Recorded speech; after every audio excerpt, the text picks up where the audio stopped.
I thought the big difference in the game for us was defense, particularly the second half, where overall there were 7 times in the game where we stopped them 3 times in a row, and a lot of those took place in the second half. I think they were 3 times in the game where they scored 3 times in a row.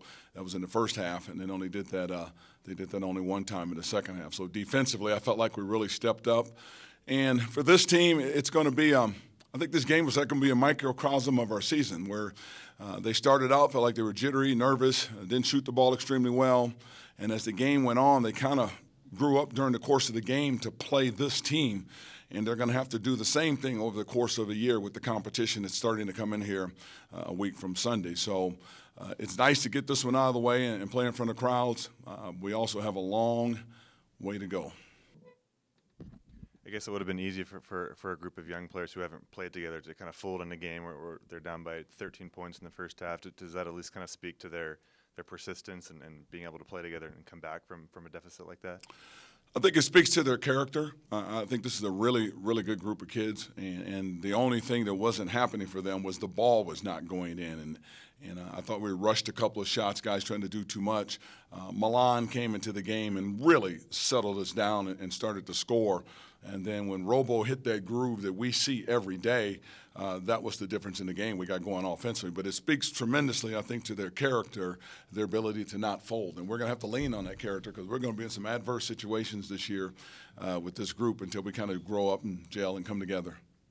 This is kind of what you've seen from Robo during practice. I know a lot of people haven't seen kind of what he's capable of, but this is something that you can kind of expect from him game in, maybe not 30 points, but game in, game out, playing like this. I think people will really see his offensive capabilities, his ability to shoot the ball, rebound the ball, shoot free throws. He's a tremendous offensive weapon.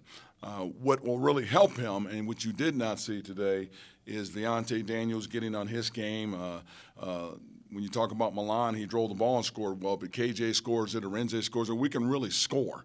And this game was just, I think, a lot of nerves and a lot of jitters for a lot of guys. So I think they'll see Robo maybe not score 30, but certainly you'll be able to see his ability to shoot it because he's a tremendous shooter. Defensively speaking, you through the first 11 minutes and some change in the second half, you guys had only given up 6 points through a stretch. And then did you feel like they kind of got a little gas near the end of the game, or what happened when St. Martin started to score a bit near the end? Well, the first half I experimented, you saw, with a lot of different lineups, just moving people in and out of the game because I'm trying to get these new guys to get their feet wet. Carter Skaggs, Quentin Henson, and I thought they were nervous. They made some mistakes on the floor. And then as we ended the first half, we settled into that lineup with Milan and Malachi, Deontay, Robo, and Jeff. Those are 5 veteran players that were here last year.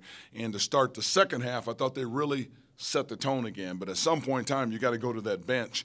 And when you went to that bench, in came the Quentin Hensons of the world again, Arenze Cheatham, who played better in the second half. But when you have a team down, I think we had them down like 16 at one time, that's a really good shooting basketball team. And we were really good when we paid attention to detail.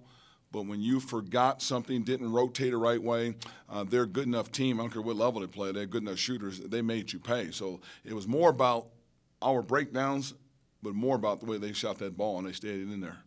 You said in your press conference last week that it's going to be up to Malachi and Milan to figure out how to play with each other on the court. They played over 20 minutes together from what I saw tonight or today. How did you think they played together? Well, one had 36 minutes and the other one had 30 minutes, and I thought they did a great job. And the thing I'm helping them to understand, I need them on the floor to close the half, and I need them on the floor to close the game. There are going to be at times where you need a point guard on the floor, and I can't have both of them out there fatigued at the same time. And you certainly can't pull one off the floor and leave the other one out there fatigued. So it becomes a juggling act on my part and their part, and I'm just going to ask them to allow me to coach them and have a real good feel for that. And that's going to take some time, but those two together are really, really good. But yet it's going to take some time for us to gel with those two guys on the floor. Do you expect that the rebounding to kind of be by committee, replacing what Josh did last year? Tonight it was Robo and Jeff. Do you expect those two to be kind of the top rebounders, or do you think it could kind of be different every night? I thought there were probably 8 more rebounds Robo could have gotten. He could have had just a monster game on both sides of it.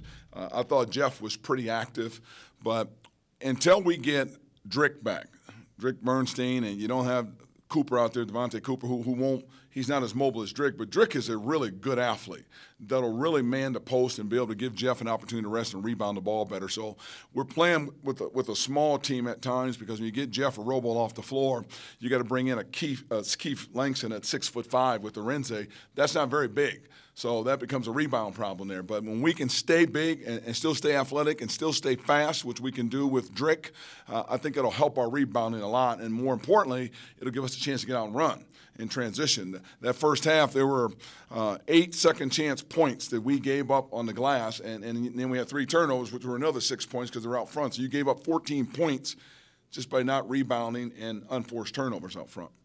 From what you've seen with this team, would you consider this an uncharacteristic free throw shooting night, 25 of 36? Are they usually much better than that? Part of that's my fault. We spent a lot of time shooting the ball. I don't think we spent enough time shooting free throws, and that's one of the things I felt coming into the game. If there was an area that, as a coach, I need to do a better job to spend some more time on, it's free throw shooting, and it certainly showed up tonight. But we'll get better between now and next week when we open up in that area. What was your decision-making behind the zone defense? And you guys switched to man-to-man, it seemed like, the start of the second half, and created some turnovers with the man-to-man defense. St. Martin's shot the ball pretty well against Washington in their first game and was shooting well in the first half against you guys. Well, we really were never in an all-out zone. I think with the way we play defense, it looks like that. But we were in man-to-man the entire game just because they do shoot the ball so well, and we saw how well they shot it against Washington. But they're a team, again, that if you don't play with energy and you cannot afford to go under a screen with a team that shoots it like that, they'll make you pay. So we were never in zone. We disguised our man a little bit, but they just did a good job, I thought, of getting out to a tremendous start. And we reeled them in with that group on the floor to close out the half. In the second half, where we kind of dominated the game at the defensive end of the floor. So I noticed to start the game, you brought Milan off the bench, but in the second half you started him alongside Flynn. What was the thought process behind that? Felt like, again, the group, and my thinking was in putting different lineups on the floor, find out individually who played the best, and then more importantly, which group played the best. And that group that closed out the half was really good at both ends of the floor. We were getting stops, consecutive stops. We were getting now scoring in offense. We found our groove offensively. But more importantly, we found our toughness defensively. And that's why we started that group again, just to establish the tone, or a continuation of, in the start of the second half. Also, Luke Chavez had 32 points against UW a few days ago, and he only had half that tonight. Did you do anything special defensively against him?